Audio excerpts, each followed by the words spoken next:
Jamal Lascelles, Carl Darlow, and you're watching Newcastle Fans TV.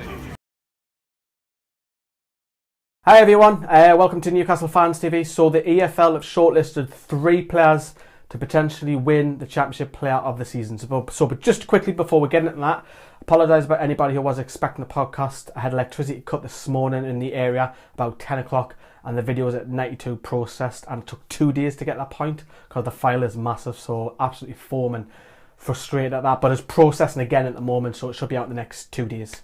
So back to the video. So the EFL then, who is going to come out and win the EFL Player of the Season? We've got a 3-man shortlist. Let's quickly talk about it. Anthony Knockaert is the first one from Brighton, right winger. Impressive 13 goals so far this season, 7 assists.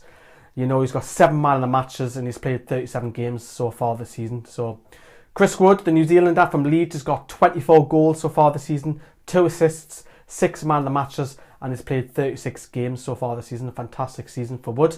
And our very own Dwight Gayle, 21 goals so far this season, 2 assists, 5 man of the matches in just 28 games. And you've got to consider, out of those 28 games, 5 of them were substitute appearances as well. So that's the 3-man shortlist. Let's quickly talk about the 3 players then. So Anthony Knockaert, Newcastle put a bid in allegedly at the start of the season because we were so after a winger and so sorts. However, he's kicked on this season, the first half and the second season. Second half of the season, he's been very consistent. Considering he's also had the death of his father, I believe, off the top of my head. That was around about November, December. I remember Sidwell scoring a long ranger and he put the shirt up for Knockaert and he was thinking of him. And it was really nice that you could see that the squad were united together. You know, I expect that from Chris Hughton and his team. So no shadow of a doubt, if Brighton go up, he will be a star in the Premier League next season. If the likes of Florian Thauvin can get in the French squad, why can't Anthony Knockaert in the Premier League if when Brighton go up, you know? So fabulous season. He's trickery, take free kicks, he's pacey, play left or right, but predominantly he's played on the right so far this season. So absolutely magnificent, without a shadow of a doubt, Brighton's best player. Chris Wood, lead striker, has got a bit of everything, hasn't he, in this division? He can score penalties, you can come with Fox in the box, you can hold it up, he's got a bit of pace, he's lethal in the air as well, so he's got a mix of everything, and it's impressive 24 goals in 36 games so far this season. You know, I think he's found his level in New Zealand. Had a stint in the Premier League where he didn't really kick on for Leicester, you know, he struggled there, but the Championship he's found his level. Question mark remains, can he do it in the Premier League? I guess all 3 players, you can ask the question about all 3 players in this shortlist, but you know, very impressive, you know, if he goes in the Premier League. If Leeds get promoted, you know, Gary Monk's done a fantastic job, you know, at Leeds.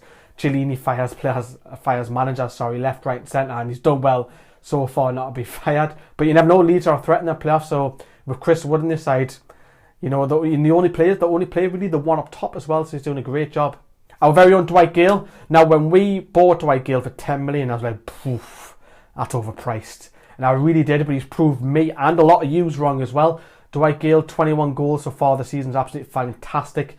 Free kicks, tap-ins, long rangers, headers. He's done a bit of mixture of everything, you know. Pacey, he's very reminds me of Ian Wright. You know, 21 goals and 23 starts is impressive. 5 extras as a substitute, of course. Without his goals, I don't think Newcastle would be top. I genuinely don't think. I think Newcastle would still be amongst 4th, 5th, somewhere around that mark, because other players would have played a lot more games and scored a lot more, the likes of Murphy, Mitrovic, even Perez perhaps. But who do I think is going to win it? I think it's going to be Anthony Knockaert who'll win it out of these 3. Obviously, I've got, Dwight Gayle, I'm biased, and of course, I would love to say Dwight Gayle will win it, but my head's speaking here. I think Knockaert will win it because he's been absolutely fantastic. Even when he doesn't score, he causes defenders problems. Now, Chris Wood and Dwight Gayle, if they don't see the ball, you don't really see them, whereas Knockaert's always got the ball at some point during the game. So for me, Anthony Knockaert, what will hamper Dwight Gayle as well is because he hasn't really been seen for the last 2 months. You shouldn't really judge that if he's been injured. However, players who vote, managers, press and so on, who vote for all these awards have very, very short memories. But Anthony Knockaert will win it. Now, is there any other players that you can think of who are in the best 3 so far this season that should be in that shortlist? For me, Tammy Abraham is very, very unlucky not to make that 3-man shortlist as well.